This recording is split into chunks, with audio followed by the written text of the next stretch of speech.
Whittaker, it's good to have you on the podcast, my friend. Great to see you, Adam. Thanks for having me. No, you're welcome.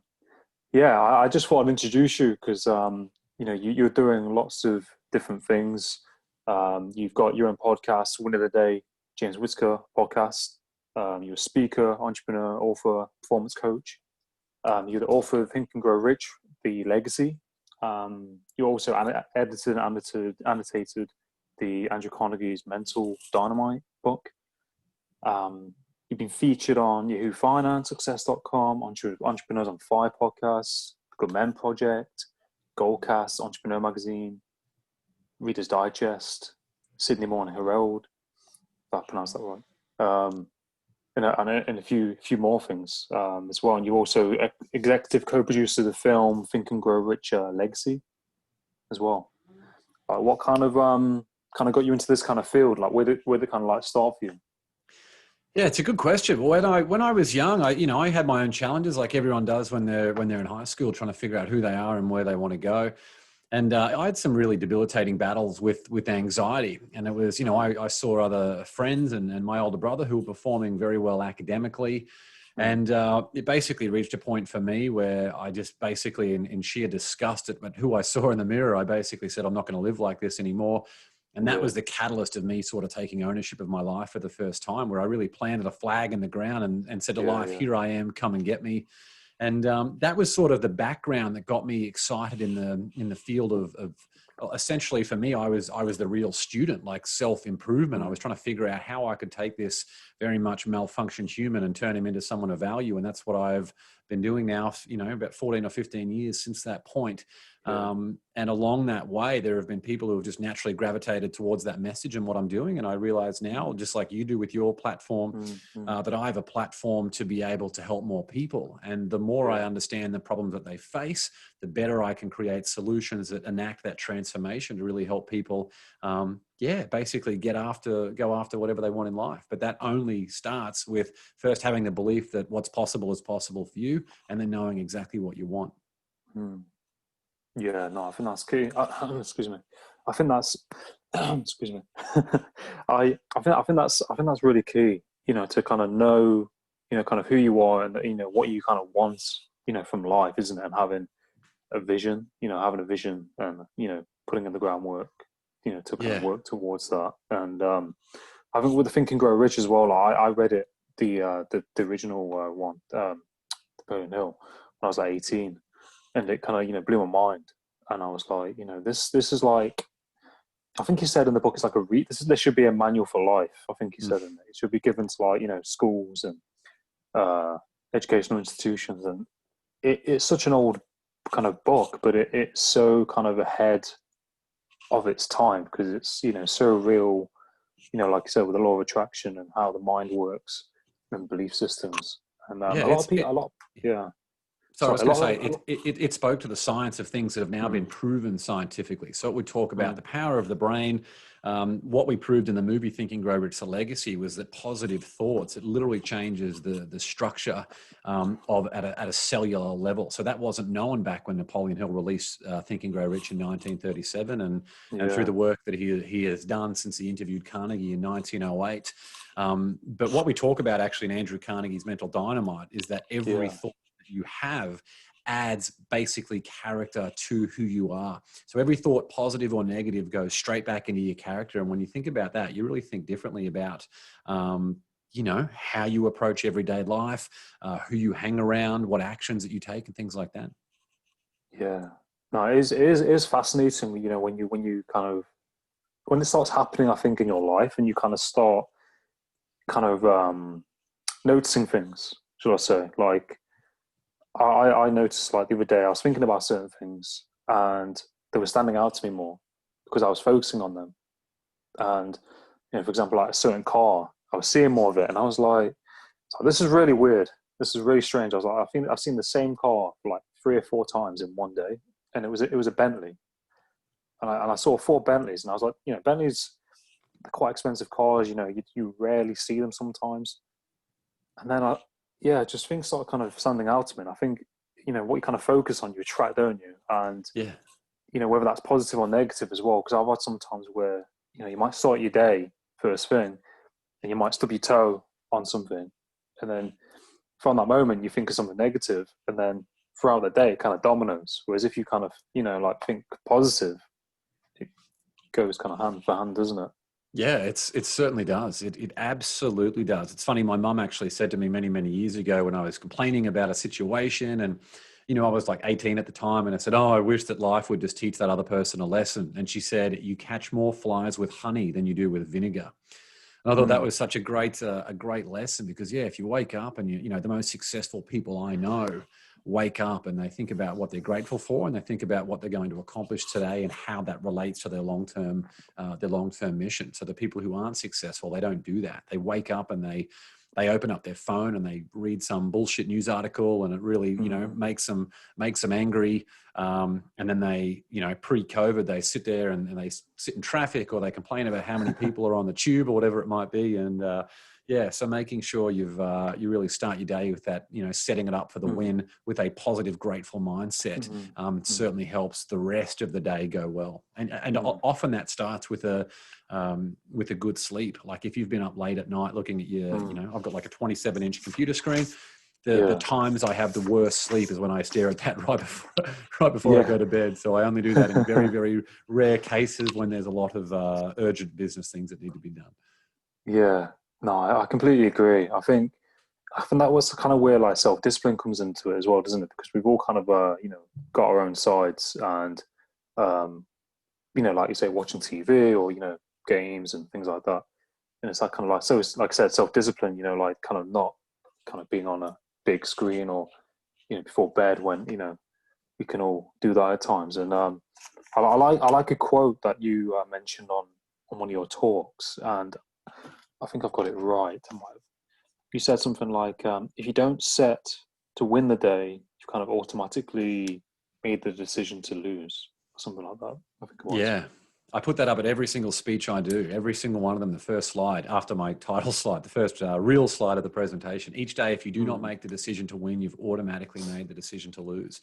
And that basically speaks to, apart from the whole win the day branding that I have with everything that I do, yeah. is that if you wake up, it's human nature for us to do that which is easy. We're just, we're not hardwired to be sitting in air conditioned Mm, rooms, watching 85-inch TV screens, eating a microwave pizza, whatever that might be. We're, at DNA, mm, we're designed to mm, walk and to hunt and do mm, things like that. So when we have those things handed to us, it removes any urgency. So we need to create that urgency through figuring out what we want. So each day, if you do not make the decision to win, you have automatically made the decision to lose. And by win, it's important to clarify there that it's thinking about what that looks like in all areas of your life. So a win for me is when I can make a nice healthy breakfast for my 16-month-old daughter and make sure I'm present yeah. with her, no mobile phones.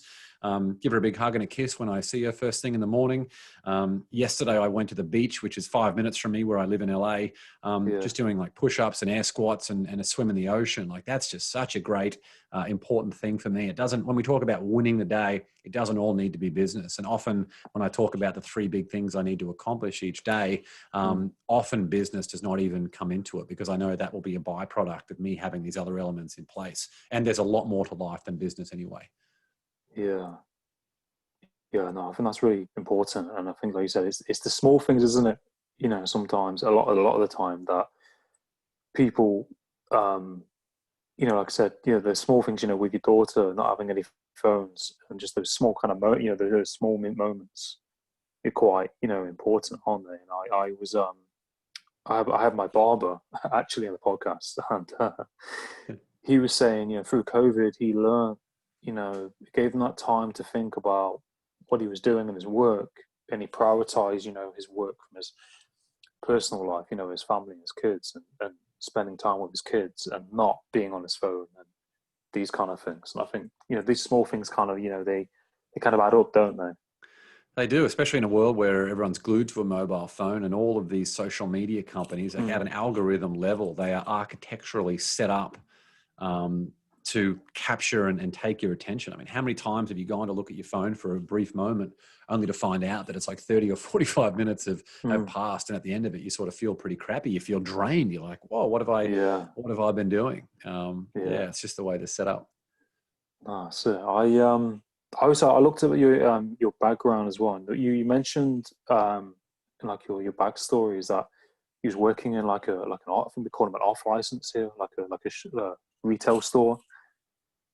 Yeah, And I was you, like a liquor store. yeah, like a Yeah, liquor like a store, yeah, in and Australia we call it a bottle-o. I've been in America for the last 8 years, so they call it a yeah, liquor store over here. yeah, it's different names, isn't it? Like off license Yeah. store and things like that. And you said that you kind of like you felt you didn't really want to be there, and you like job wise, you didn't want to be be doing that for work, and you kind of like passed out, and you kind of had all these kind of heated emotions. Yeah, a lot of that was from that anxiety stuff that I was feeling through high school. So it reached a point where, you know, when you're young, you've got to sort of, if you don't have experience and you don't have skills, you need to take entry level jobs that's going to give you those skills and that Mm, experience. So, mm, you know, when I was like 14 years old, I was working in a bakery, and you know, so I'd had a bunch of different jobs. So it was still fairly entry level, the liquor store one, where basically the job was, you know, make sure the fridges are stocked and the wines and things are stocked. Make sure the labels are always facing out, which is funny because I still do that with just a habit. yeah, I actually do yeah, that with I do. glasses that have got, yeah, which is just a funny habit. But it was the very first time that I'd ever been rostered on alone. And that was where I felt like I had all this responsibility, which is crazy because it's nothing in the whole scheme of things. It's absolutely nothing. And the things that the situations that really flared up that anxiety was when I was in a situation I felt like I couldn't escape from. So once I knew that I was rostered on alone, I was thinking, oh my God, this is the perfect storm for me to be having like a really bad anxiety attack. Mm, So I got there and I would keep checking my watch. And then, yeah, you know, because your brain just plays tricks on you. Think and Grow Rich could just as easily have been titled Think and Grow Poor. The premise is exactly the yeah, same. And what I was doing now in hindsight is I was actually basically training my brain to have this horrible situation. mm, And you know, sure enough, after my brain kept running away with me, like what happens if you do this? What happens if something happens mm, to you if you faint or you know whatever happens, and then someone comes in and robs the store? What if they get into the till and steal thousands of yeah, yeah, dollars? Like all these things happen. You think of these worst case scenarios. And ultimately, I did throw up and faint, and no one robbed the store because that's not going to happen. It was a quiet suburban liquor store, and yeah, but after that, that was when I was like, oh my God, I can't even. I had to call the manager of the store. This is like the one day off he had a week, and I just felt so bad as a result of that. He had a young family, and mm, he thought I was actually hungover, which wasn't the case at all. And after that, that was really the turning point for me when I was like, look, I'm just never going to, I just can't live like this anymore. mm, I will no longer ever be a victim in any situation. That was like the mm, big thing that really gave me mm, that, that strength. And nothing changed for me outwardly, but that was yeah, when I thought, well, what am I going to do now to get my life back on track? And the very first thing that you do, obviously, you start looking at understanding anxiety in the situation. So a big part of that was breathing. mm, That was a really big one. Making sure I removed negative influences, whether they were friends, yeah, yeah, yeah, or you know, just whatever it was that was negative. mm, Food. So I was eating like a lot of shitty food at the time. mm, Things like that. Starting to exercise, getting outside. Like these are the things mm, that if you start doing that and start hanging around positive people, and all of those things, the domino effect of all of those little 1%ers add up to some pretty big results. And I have yeah, been doing that now for 15 years, and life is good now. So it's a testament that everyone has that ability, no matter how dark the situation is, mm, you know, to create a bigger circumstance for their life. mm, yeah. No, I think that's really powerful. Kind of how you kind of experienced that, and you kind of decided, I'm not going to be a victim. I am in control, and I'm going to, make these changes, to like, live, the best life that I can. And I think that's like you said, where kind of all starts, isn't it? Having that choice and, not being a victim. And as well, like, I had anxiety in the past when I was like 13, 14, had an accident on a roof and fell through this like skylight. And I had anxiety and I had like PTSD and things like that. So I can kind of relate to, when I was experiencing it back then, how it feels. And like you kind of like you said, like your thoughts are racing, your heart rate, you feel sick, and you kind of like start freaking out sometimes for no apparent, no reason at all. Yeah. In simple situations, and people don't understand. A lot of people don't understand what it is, and people don't, from who've not experienced that, think you're like crazy or something's going on. It's like back pain. If you've had back pain, everyone's like, "Oh my God, you've had back pain." It's exactly the same. If Yeah. anyone else who's been through it, it's like, "Wow, that's crazy." You said before, living life to the fullest. Mm, That was the decision that I had made. Prior to that, the total sum of all my goals was to be a normal person, was just mm, to live. And that puts you in survival mode, and not in a good way. You're just trying to live versus mm, doing whatever you can to live life to the fullest and be the best person I can be. That simple mindset shift made all the mm. difference for me. Yeah. No, no, exactly. And it just shows you, the power of, our minds, the power that we have within us, to basically kind of like change our lives and, fix ourselves, because Mm. our brains are, almost, is it malleable? Malleable, Yeah. that, they mold to, whatever you choose to believe and think. Yeah. Neuroplasticity. The brain's like a muscle. Yeah, absolutely. Yeah, no, it is amazing. And like, would you say, people, wanting to be successful in life, and they feeling held back, either that's, limited beliefs, um, family, and if they're struggling, and they want to do well, like, what would you suggest, like, if they are going through anxiety, or experiencing mental health issues? First one's probably protect your energy source at all costs. So knowing that if you're around these people who are just energy vampires, put very, very little, if any, stock in their opinion and their belief around your future. Because what they're saying for your future is absolutely not what needs to be the case. The most important opinion is how, if not the only opinion, is how you feel about yourself. So protecting your energy source is such a big one. Mm, Uh, Making sure you can find positive mentors. Like, relationships have been absolutely everything for me. As a result of that, I mean, I could not, literally everything I have today is as a result of opportunity, as a result of mm, relationships, every single opportunity.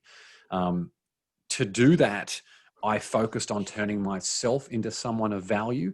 There are many, mm, many ways you can do that. Whether you take educational courses, listen to a whole heap of podcasts, whatever it might be, to get that specialized knowledge, that concentration, that degree of expertise in something.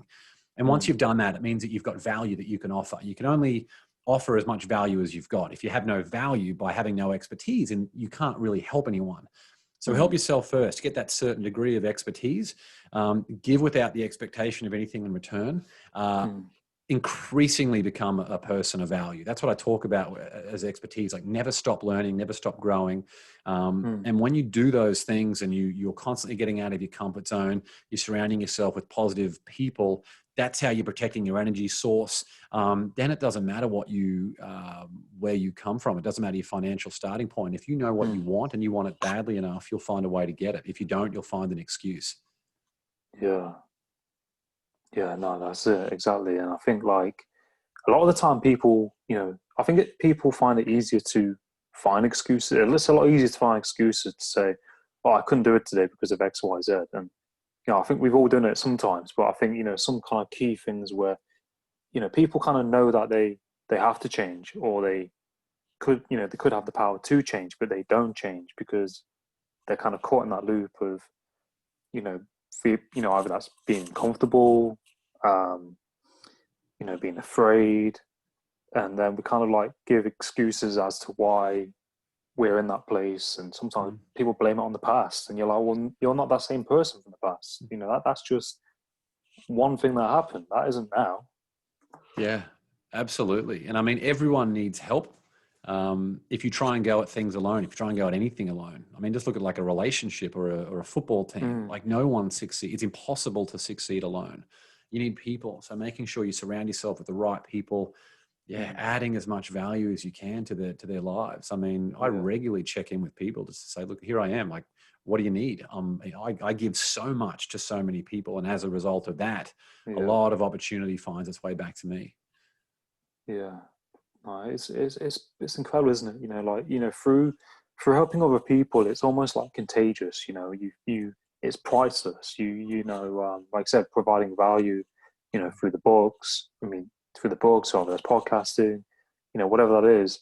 You don't know, do you? Like what someone else is going through, what in another part of the world, and they could listen to, what you're doing or read what you're doing, and take something from that and change their life. And I think that's if you can do that, then Absolutely. Like what you're doing, like if I was to start all over again, I would be mm, starting a podcast. I would be finding the best people that I could find. I'd be thinking about, look, what can I do to make that podcast different?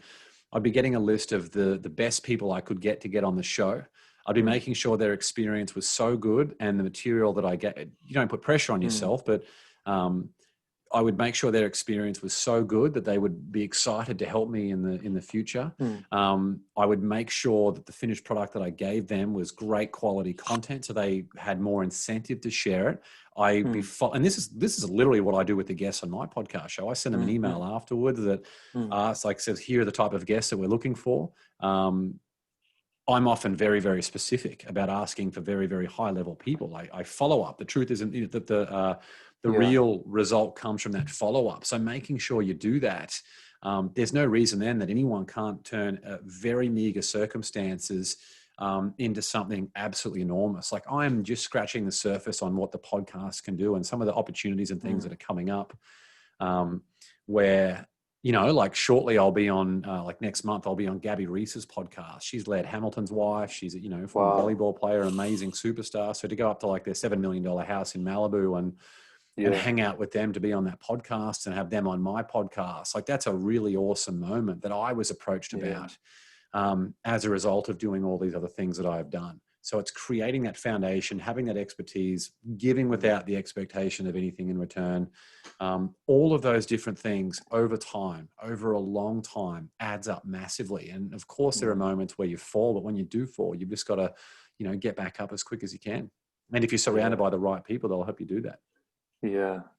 No, that's definitely key, isn't it? And I find like what you said, being around those, the right people, and like networking and the power of podcasting, is pretty amazing. What you can do through connecting with somebody, and the connections that you build, and in kind of finding your tribe, isn't it? As well, like when I was at school, I was kind of around the wrong people, things like that, and I was kind of thinking to myself, where, It's funny you said yeah, that. I wonder if anyone in high school actually hung around the wrong people. So that should give some people confidence yeah, that, everyone, I yeah, feel like at that time, because you don't know who you are really, it's hard to hang around the right people. Sorry to cut you off. yeah. No, no, no, no. It's fine. Yeah. No, no. I agree with you, and I think like people. I mean, when you're a teenager, you're still trying to find yourself, aren't you, as well? And when you're around certain people, you kind of thinking to yourself, "I'm going to be like them." So then you be like them, and then you kind of don't really know who you are. But I think in the recent year or so, I've kind of like found people that I feel on the same vibe with. Like yourself and a lot of other people I've met. And I like I said, I'm very aware of where my energy and time goes and the people I surround it with, and give my time and energy to. And I think once you start, like I said, start doing that, you kind of feel like an alignment almost. Mm. Yeah, absolutely. And people are focused on trying to go and get like a corporate job, and they worry about what happens if they lose your job. But if you're like doing the stuff that you're doing, if you can build up that network and you figure out, well, what are the value bombs and things, like what are the out of this content, what can you do with the content that you've got? You could use that to Mm, create an awesome lead gen to say, here is like the best tips from all these industry people, which is going to get people on your mailing list, which is going to start to build an audience because of the value that you provided. Then you just get clearer on the problems that audience is facing. You get better at offering solutions for that audience. And when you can mm, start to enact a transformation in other people, you can charge whatever you want for it. And you'll never have to worry about working for anyone else ever again if you don't want to. But yeah, people don't even know that's yeah, possible. And they don't even teach you that. It's, I've done education at the highest levels, and they don't teach you that, which is a bit of a shame. yeah. It does baffle me like that they don't teach you that. And I think it's a very big system, isn't it? And I think if people, like I said to people, I don't mind education. I think if people want to be a doctor or a lawyer, then they actually want to do it, then yeah, go to university, you do it. But don't, I think, it's so important, like you said, to do something that you're passionate about. Whereas if you're just doing it because a lot of your friends doing it or your parents told you to do it and you feel finding that pressure, because I tried university and I did a course in criminology, retook my maths, went to university, and I was like, I don't want to do this course. And then I left and went back into like hospitality. But I recognized that myself. It didn't feel right, so I kind of got out. Whereas a lot of people around me like felt the same, but they just kept doing the course. And Yeah. I think, like you said, you've got to be so kind of in touch with yourself, haven't you, and act on what you think is right, not what other people think is right, kind of thing. Yeah, having that awareness of who you are and where you want to go, that enables you to figure out, cool. So if I'm where I'm at and I'm where I want to go, what do I need to do to basically connect that dot? So essentially you're building a bridge starting from the other side. So you just basically got to create those detailed plans, then put one foot in front of the other and you're there. Like, it's not a straight line. It's a bit like the stock market, but over time it's going to go up. Yeah, no, that's it. As well, with the book, the new book that you edited and annotated, like, can you talk a bit more about that at all? Is that, I know, Absolutely. Yeah. it's not out yet. It's out now? It's out now. Yeah. It came Right. out on the 8th of September. So Andrew Carnegie's Mental Dynamite, I've got it here in front of me. So this is the original conversation between Napoleon Hill, who was a young reporter at the time, and Andrew Carnegie, who basically came from Scotland to the US with with his family, with pretty much nothing to their name. He was shown kindness at a young age by a man who, a successful businessman, who basically gave him access to a library. And as a result of that, the books he read, his imagination was unleashed, and the kindness shown to him by that man basically made Carnegie realize that if he was ever in a position to help others, that he would do that. And he basically built one of the greatest fortunes in the history of the world. Like, we're talking massive, massive, massive. I think it's like the second biggest fortune in the history of the world. But a funny thing is, he dedicated the rest of his life to giving it away. So before he died, he'd actually given away 90% of his fortune. And that money had been used to go and build more than 6,000 libraries and a whole bunch of different things around the world. So what we've done with this book, Andrew Carnegie's Mental Dynamite, it contains original excerpts from that fascinating conversation. It's gone straight to the source. And that conversation was the basis of Think and Grow Rich and everything else that Napoleon Hill wrote. And we have, essentially I've gone in and added examples of individuals and companies from, since then, a lot of them who are around today, like today's leading individuals and companies, to show how they are successful and what is it about them that makes them so successful. So I think at a time right now where people are isolated, there's a lot of social unrest and things going on, that it's perfect timing to have this book out there to let people know that what's possible is possible for you and give them a blueprint to achieve it. Yeah. No, it's awesome. And I found like, like reading's so powerful. And I think, like, to be able to, to do what you've done and, to build like, this book and to help other people, to provide value to other people as well, is like, really beneficial. And I think like, if I think, as well, if other people can do something, then, you can do it as well. Like, we've all got, our minds. I think, if they can tune their mindset to be successful, isn't it? It kind of gives you hope. Yeah, absolutely. Yeah, for sure. As well, like, you got the film, like, I saw you release, you co-produce, you executive co-producer on that. Like, what was that like? I bet that was pretty awesome to be a part of that as well.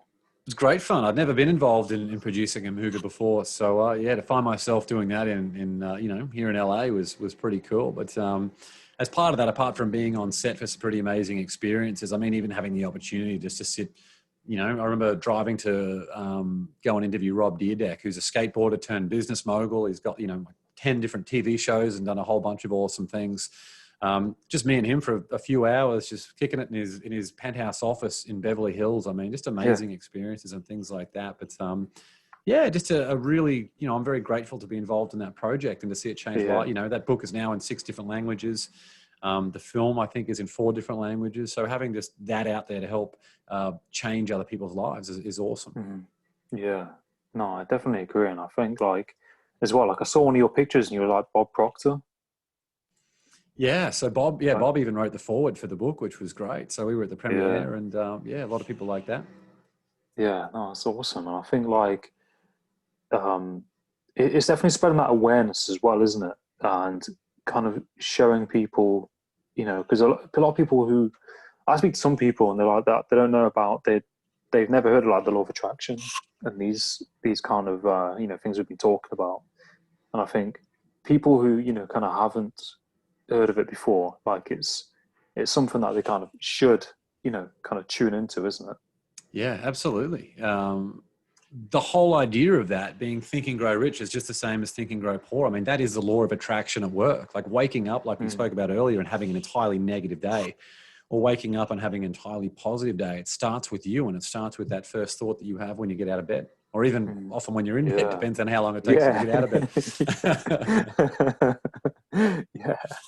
Would you say like having you know morning routine is like important or like certain routines in your day?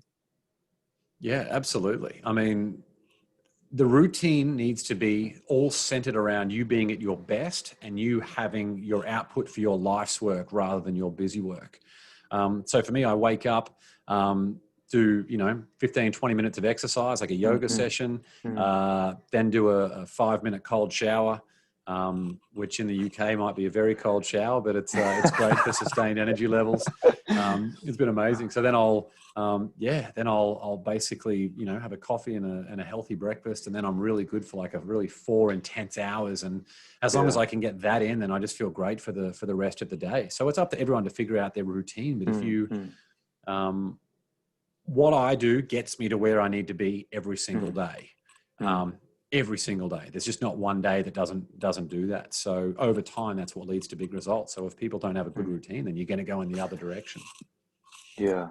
No, no, definitely. I think routine's important, isn't it? And having that kind of healthy routine. And I know myself, like if I don't have breakfast or if I skip breakfast at a certain time, I know that my mood goes, you know, sideways. I just kind of like don't want to talk to many people. I'm like, you know, I just need to have that just a little, you know, even if it's the banana, then I'm good to go. Yeah. Um, as well with that, would you say that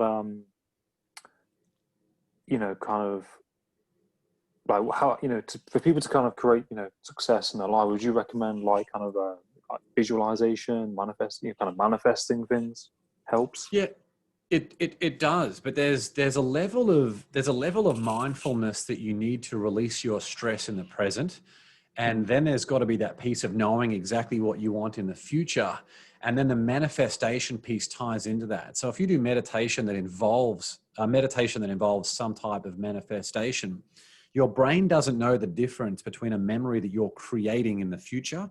So that might be mm, thinking about closing your eyes and saying, "Wow, look, I'm interviewing." God, I don't mm. know. I'm interviewing Elon Musk. We're Yeah, having an amazing interview, whatever it might be. Or it doesn't need to yeah, be yeah. that. It can be something No, that's yeah. just a big goal for you in a month's time. Maybe it's just a big business thing or a big conversation. You create that memory for you. Your brain doesn't Mm, distinguish between a memory that you have created versus something, a memory from your past. So mm, that is how you can start that process of combining mindfulness and manifestation to some really big results. But if you don't know what you want, you can't do those things. So essentially you want to take a blank canvas and fill it in as much as you want. Because if you don't do that, the opposite is basically like a ship that's sort of sitting in harbor, mm. anchored to the dock, doing nothing. Yeah. No, I totally agree with you. And I think like it's like if you kind of not kind of a vision in place, but like that ship you mentioned, isn't it? Like, you know, Mm. that ships need that kind of course set to where they want to go. And if they haven't Mm. got that, they're just going to be kind of floating around. And Yeah.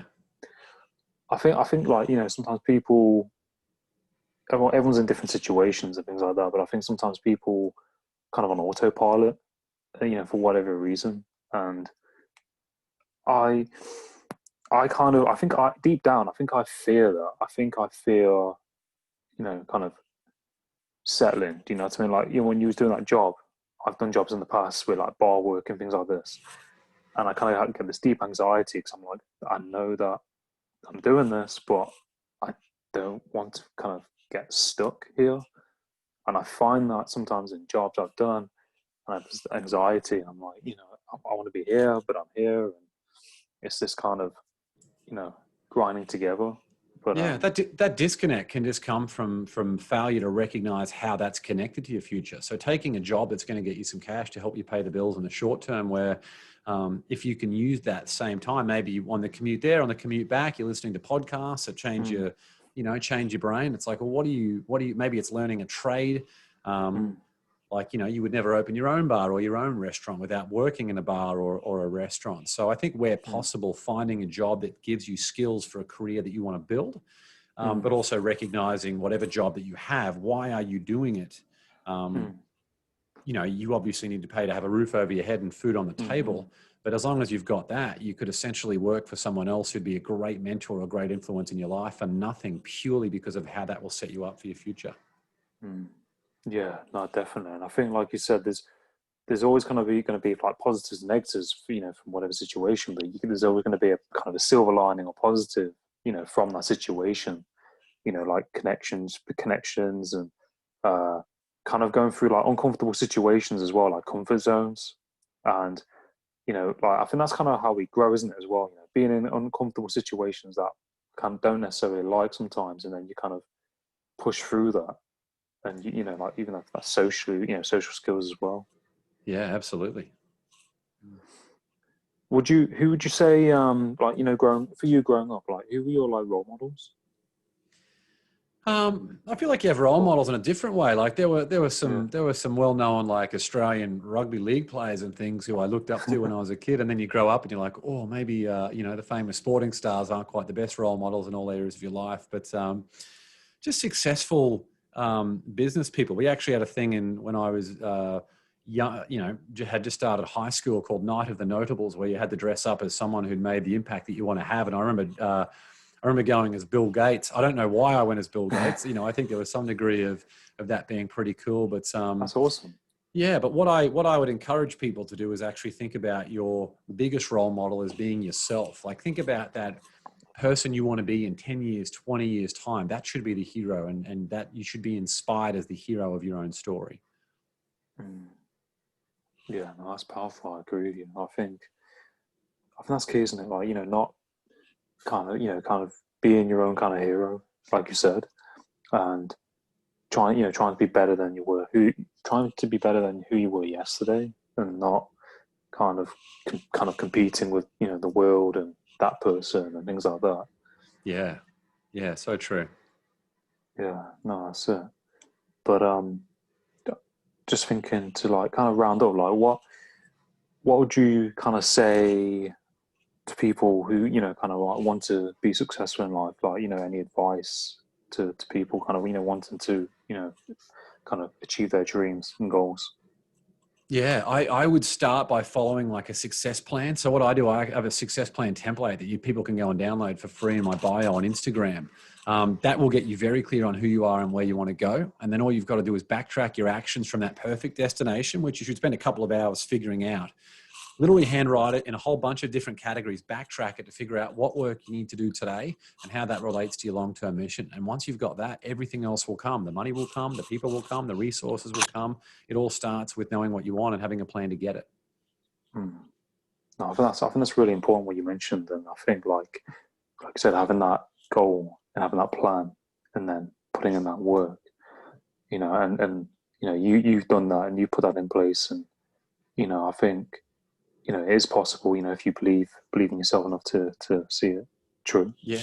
Yeah. And stop sort of judging your own situation by, your day one with someone else's year five. Like I'm Yeah. constantly looking at what the best performers like, I want to know what the best podcasters are doing to see what I can take to use in my own way.